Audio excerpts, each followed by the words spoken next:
and Mr. Dixon has set it up so that there are different stations here that almost are naturally part of the Media Center and how it's set up. So it's very easy to divide up students and have them go to different stations, different areas of the Media Center to work on different assignments.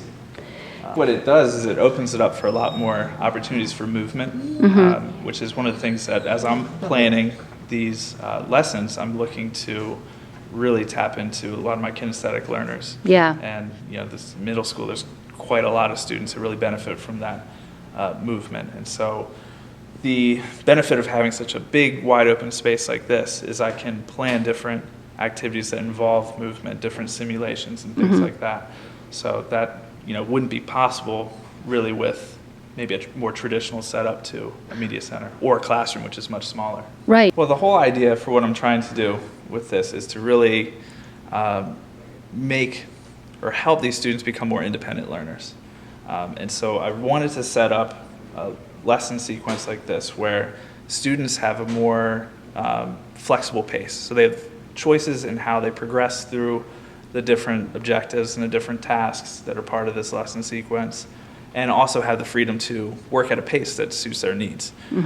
So one of the things that has frustrated me throughout the years is when your pace is so rigid, I mean, there's always going to be students that are left behind. There's always going to be students that are, that don't need to be working at a slower pace. So that's really the goal here, is to try to have a setup where students can work at a flexible pace, meets their needs, but also, have it so that they are able to choose and make decisions for themselves, to plan their time, think about the big picture and what they need to accomplish. So really just promoting that independence.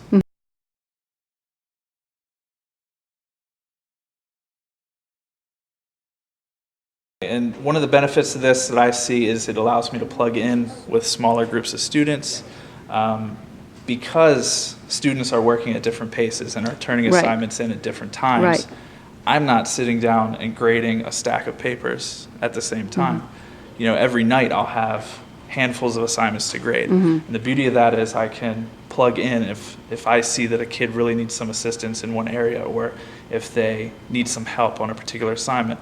The next day I can come in and they get frequent feedback. I can plug in, help them, give them the guidance that they need.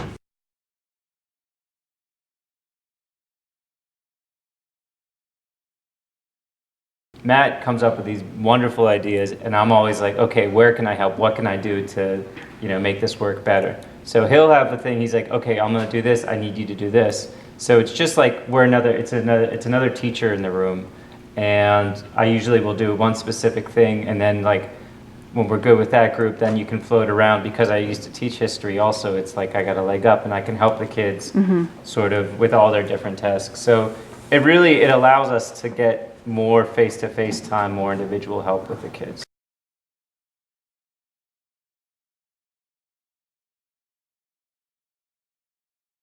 Clarity is huge with this, because one of the realities of this setup is I can't be monitoring every student at every time. And that's why it's helpful to have Tim and other eyes here in the room to be able to plug in. But it really is important for students to take the ownership of their learning and to manage their time effectively. And part of that is making sure that directions are clear so that they know exactly what they need to do. We take the time at the beginning of this lesson sequence to plan out. We look at how much time we have in the Media Center here. They create a plan for themselves. They actually map out what they're going to do on each day. So, and that's helpful for students to see the big picture.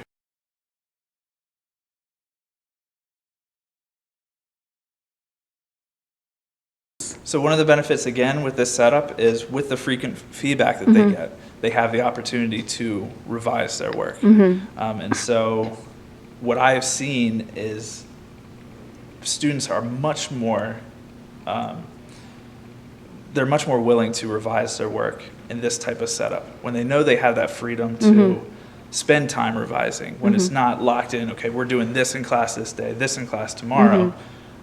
When they don't have to come in at lunch or at TAP necessarily to revise their work.